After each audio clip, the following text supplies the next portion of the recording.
guys, and welcome back to my channel. You guys have been begging me left, right and center for a watercolor tutorial. Everybody is like, Chantal, how do you master watercolor? How do you create your whimsical landscapes? How do you paint your portraits? If you don't believe me, I'm gonna put up all the comments here beside me. I don't know if I have the skills for that actually. And I thought I would deliver to what you guys have been asking me for. If you are new here, hey, my name's Chantal, and a year ago in February 2022, I decided to open up my own art gallery to pursue art, and I found my art style. And yes, I know a story time is long overdue of how I did everything and my mindset and my goals, but don't worry, it is coming in December when I launch a book that I'm also writing. So let us begin. I don't think I have anything else to say, so let's get rolling with the tutorial. Let's start with all the watercolor materials I use. First of all is paper. Now for me, there's 3 different types of paper. You have your cheap, you have your medium, and you have your most expensive. For your cheap and affordable paper, you have your Monty Mart, which comes in both a pad and a block, and don't go anything below 300 GSM. We always want to stay 300 GSM and above. For your middle grade papers, you have like an Art Spectrum or a Canson paper if you're looking to spend just a little bit more. But if you're a professional watercolor artist and you're ready to up your game, then I suggest Arches. It is my go-to paper.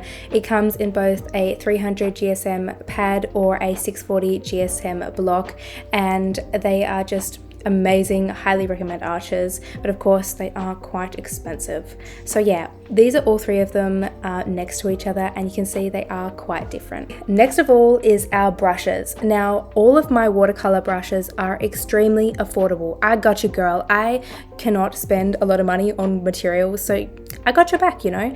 This is the only flat brush that I use, and it is your Monty Mart big flat brush. I then have your Neve 870 Taklon round brushes. Now these are extremely versatile. I use them in all of my paintings. I then of course have a Princeton Neptune mop brush, and these hold a lot of water. So if I'm covering a large area of paper, I use my mop brush. Then I have a few random brushes. Let's move on to watercolors. Now there's 2 different types of watercolors. You have your pans in your palette or a disc, and then you also have your tubed paint. I highly recommend your Koh-i-Noor 24 set. It has all the colors that you need for any type of tutorial painting. It is extremely versatile and it's completely compact. For my professional paintings, I also have a Winsor & Newton Cotman pan set, which has 46 colors. And then of course I have a few professional and Cotman student range paint in tubes if I'm covering a large area of paper. I just wanted to quickly show you guys some of the paintings that I have done in lessons and classes to show you that every single time we do a practice or a painting, it's going to be completely different. The paint and the water really depends on the temperature, the time of the day, the humidity, also like what mood you're feeling as an artist. So every time that you might want to practice something, it's going to end up different because watercolor is extremely uncontrollable, and it takes a lot of practice to be able to control it in the ways you want, especially with a change in temperature, humidity, and of course how you're feeling as an artist. So practice. Let's begin with some wet on wet techniques. These are the most basic techniques that you need to know to get started with watercolor. They are completely beginner, and I use them in my everyday practice. To begin with, we're going to grab an A4 cold press 300 GSM piece of paper. I'm using Monty Mart here, and I'm going to grit it up with the washi tape like this. You can always cut your sticky tape in half, and the washi tape just really allows us to focus on one square at a time without bleeding. Pick a red or a blue from your palette to avoid getting any muddy textures. We really want to stick with primary colors to begin with, and to start I'm loading up quite a bit of water on my brush and quite a lot of paint too, and I'm working from the very top to the very bottom to get a clean flat wash. We never want to break the pattern in the middle. We either want to start the bottom or the top and work our way slowly up to keep that consistency. The next I'm doing is a transparent wash, and for this one I'm holding a lot more water on my brush and just less color. So I'm only picking up a little bit of color in the palette. For the third one along, I am doing a gradient from very opaque to very transparent. I like to split it up into 3 different thirds, where I do a very opaque wash for the first third, then I drag that down with more water and paint, and for the last one I'm just having water on my brush and I'm dragging that watercolor down to the very bottom. And as you can see, I'm just going over it again to sort of even out the distribution of those colors. For this one, I'm doing a gradient from pink to blue, and I'm starting at the very top of the square with my pink. I'm just doing about 1/4 of opaque pink wash and dragging that out with a wet brush to the middle, and then going in with my blue, which of course is a primary color, and I'm loading up a lot of color on the brush, putting it at the bottom of the page, and then I'm dragging that color up with water to the middle. And then I'll slowly work my brush from the bottom all the way to the middle again, and if I want, I might want to add some more color to the top and kind of overlap that slightly. And there we have our gradient. I'm now going to swap over to my small round brush and we're going to do some dry brushing. I'm going to hold my brush at more of a 90-degree angle to the paper and just use the very tip of the brush to do some fine lining. And I want you guys to experiment with putting more pressure on the brush and seeing how that changes the width of the stroke. I'm now going to completely get all the water out of my brush and I'm going to pick up the pigment only. And what we want to do here is really pick up the very surface of the watercolor paper, and this is a really cool technique if you want to create like rust or sand or even some breaking waves, which is what we're going to do in our landscape. We're going to go back to the big brush for our next technique, which is called pulling, and for this one I'm going to load up my brush with a lot of water and a lot of color, and I'm doing a little circle, and then with the same brush in one stroke I'm going to pull that color from the left side of the page to the right, and we only want to do one stroke, so not kind of going backwards and forwards. This is really good if you want to pull paint from one area to the other and kind of also create like a gradient.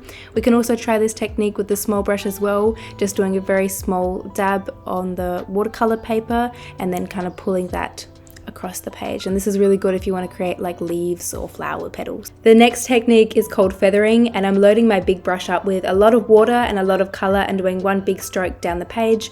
Right next to it I'm gonna do another stroke just with clean water or with a different color, and we're slightly overlapping them so that the two colors or one color just feathers into the next one and you get a nice kind of blurred edge. The last technique is called splattering. Now there's kind of 3 ways to splatter. The first is just kind of flicking your paintbrush, the next is tapping the top of the paintbrush, and the third is actually flicking the bristles back.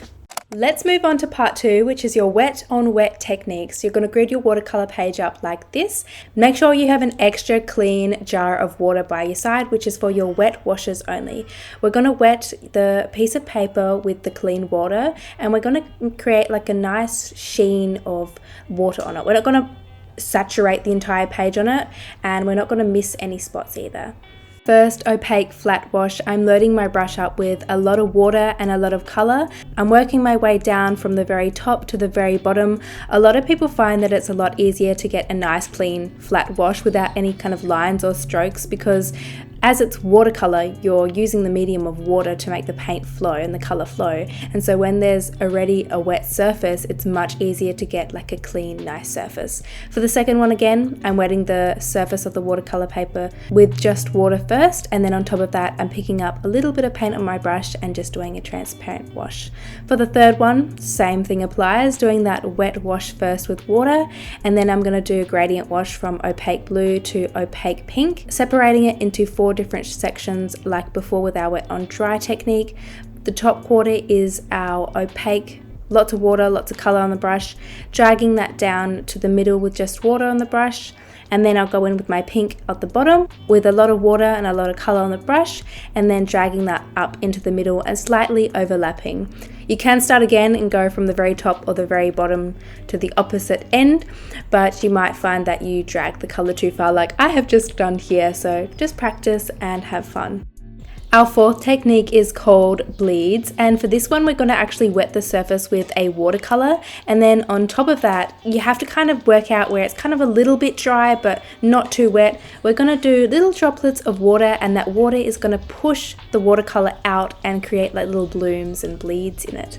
You can also do the exact same technique but doing some alternative colors on it, so you can experiment with lots of different colors and layers. I find this technique is really cool if you want to do like reef systems or stars or like anything like that, even jellyfish. Similarly, kind of the opposite way is called blooms, and for this one we're going to go in with a wet wash. I don't know why, but mine's a little bit blue here, so obviously I didn't wash my brush, but just with a water wash, and as we go along they're going to dry at different speeds. So I would probably, depending on again the temperature of your room, but maybe wait 2 minutes between each. As you can see, when it is really wet, the watercolor is going to bleed out really far. As I kind of wait a little bit longer, the water dries a little bit on the paper, and of course the watercolor isn't going to bloom or bleed out as far. And the third one is almost nearly dry, and you can see that it really doesn't move that much. For the last one we're going to do some scrubbing, and this is when it's kind of like an eraser. When you want to get rid of watercolor, you kind of have a clean dry brush and you kind of use it like a sponge and kind of really push down with a lot of pressure and kind of soak that watercolor back up. Now, if you do have watercolor on your page that has dried and you want to get rid of it, you kind of really need to activate it again with water before you try and mop it back up. But this is really cool technique if you want to create like clouds or sponges. And for example, in the last square that I'm doing here is that opaque wash first, and then you can use different materials like sponges or paper towels or alfoil to create cool patterns. And that is our wet on wet techniques. Hey guys, it's me, I'm back, and I just want to say that this video is sponsored by me. If you are looking for the most gorgeous, most inspiring, whimsical, magical stationery for the new year, your girl has it and has created it. I have created a 2024 calendar that inspires you to connect with your inner child and achieve the dreams that you have. And it is so freaking beautiful. And I also designed a habit tracker that goes alongside with my calendar.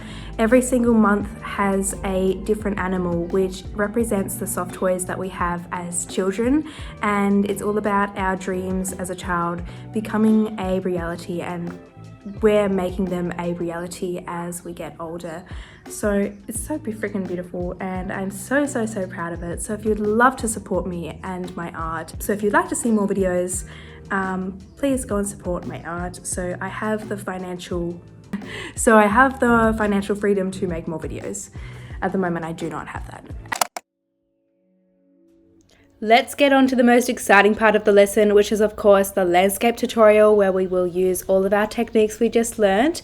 And this picture is linked down in the description so you guys can download it and follow along with me. This is of Pennington Bay, which is my favorite beach on Kangaroo Island. Now, the first thing we're going to do of our A4 piece of paper is rule it up in a grid of thirds, or a rule of thirds. This is really good if you want to sketch out a rough composition of the piece or just use a piece for inspiration. I like to set the horizon line on one of the third lines so everything is naturally in balance, and I like to kind of use pinpoints of each square to map out my headland. For example, the headland starts about halfway across the bottom of the first square, and I kind of use guidelines like that to sketch in the headland. The next big object I am sketching out is the rock, and similarly I'm kind of looking for those points along that square to map out the rock. Here I'm going to use a negative space to sketch out the reef system. I kind of see that there's a little triangle in the bottom half of the middle square, and so I'm kind of mapping that out, and then I can kind of see that there's another triangle in the bottom left square, and I'm kind of doing a bit of organic shaping for that reef outline, sketching in that rock, and the reef kind of levers off into that bottom corner on the left hand side. The last thing I'll do is sketch in the waterline, and there we have it, our rough sketch. Nothing has to be exact, we're just using this for inspiration and to practice our watercolor techniques. Of course, erase your third lines before you start watercoloring because you will lock the lead in place once you put water on top of it. Let's get started with painting. And now for me, I always like to start with the most detailed parts of the painting first and work my way up to the biggest washes. So here I've got my small brush and I'm doing some fine lining. I've got a little bit more water on my brush than usual, and I'm picking up a green and a brown together to make a nice natural green that imitates the green of the headland. And I'm doing lots of little details, and of course I'm following the direction of the trees. So the way the trees are growing on the cliff is the same direction I am painting my brush strokes.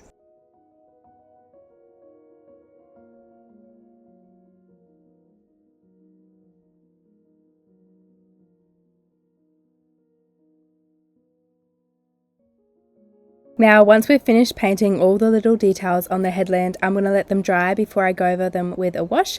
And now I'm going to move on to the second most detailed part of the painting, which is the rock. And because we always want to work from dark to light, I'm going in with a black and I'm outlining all the little details, all the crevices, and of course the shadow underneath the rock. If you want to get into the really fine details, you can do some dots or even some smaller lines. Now we're going to move on to the shadows around the crevices, and I'm mixing a grey and a blue together. Now shadows are never really just black or grey, they reflect their surroundings. So adding a tinge of blue to them will reflect the ocean and tie the rock into its surroundings. With a big wet brush, I'm overlaying the entire rock with just a transparent wash, and I might have a little bit of grey in there as well. The same thing for the headland. I'm using my big wet brush and I'm just going over with a transparent wash, adding a little bit of grey and just tying in all those scrubs and bushes together. The ocean might be my favourite part of the painting, and I'm starting with that blue triangle. So I'm doing a big flat wash of that blue. It's called a phthalo blue if you're wondering, and it's right next to the grey. And so after I've done that, I'm mixing that same phthalo blue and that green together to make a turquoise colour, and I'm just overlapping that with the blue slightly and then dragging that out to about halfway of the headland and to the corner of the reef. I'm now going to leave some blank space for the crashing waves, and so just with that same turquoise colour, I'm going underneath those crashing waves and that blank paper, and again dragging that turquoise colour towards the shoreline. In the section between the rock, the reef and the water, I'm going to leave it blank for some dry brushing later on. As I go along, I might want to create some more waves, but as I go right to the end of the beach and near to the shore, I'm going to leave that paper blank. I'm going to swap my big brush for my small brush now. My small brush is very, very dry. It's only picking up pigment so that I can create some dry brushing and create that beautiful texture where I'm just going over the very top of the watercolor paper. For the reef system, I'm going to do a lot of fine lining, and I know this might require a lot of patience, but in the end, trust me, it will be worth it. So using that same phthalo blue, green, and mixing a little bit of grey in as well, I'm going to make these little squiggles and these little patterns on the paper, sort of, you know, imitating that reef system and that look of the little reefs and the little, I don't know what they are, little reefs and I don't know, if you've been to the reef, you know what I'm talking about, but it's like the little seaweed popping up. Just working from the very top of the reef to the very bottom, and as I get towards the bottom and towards the middle, I'm going to be adding a little bit more green and a little bit more brown, and this is going to add some beautiful dimension to the piece. To create the rock pool, I'm going to use the pulling method. So I'm loading my big brush up with a lot of water and a lot of color. I'm using that same phthalo blue and green, and I'm outlining the very edge of the pool. So I'm going to make it quite dark and quite opaque. Then with a clean wet brush, I'm dragging that color towards the shoreline, and it's going to create a beautiful gradient and some lovely dimension. I'm going to do a transparent wash with the big brush over the reef system as well. I might add a tinge of blue as well. If you want, you can add some bleeds into the pool, like little seaweeds floating. I'm going to do a transparent flat wash for the shore and the beach, just adding a little bit of grey into the mix as well because it is quite a white beach, and some blue underneath for the shadow I always leave the sky to the very end of the painting because I have no idea what type of sky I am feeling until I finished all the other elements, and the sky definitely changes the entire mood of the painting. I was really feeling like a sunset, so I start off with my wet on wet technique. So I'm doing a complete wet wash over the entire sky with just water, and on top of that I'm doing my color.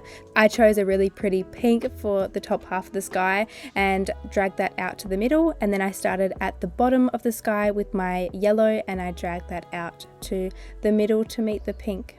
To avoid tearing the paper, wait until your painting has finished drying before peeling back the tape and revealing your masterpiece. I just want to say thank you so much for joining me along this tutorial today. I have actually just written an entire book that you can download about this entire lesson. So all my secrets, some more tips, behind the scenes, and it's all like written down for you guys to easily find and follow along. So you can do watercolor in wherever you are, whenever you are. It's the first edition, I hope, of many, and if you'd like to see more watercolor tutorials, then definitely go support me.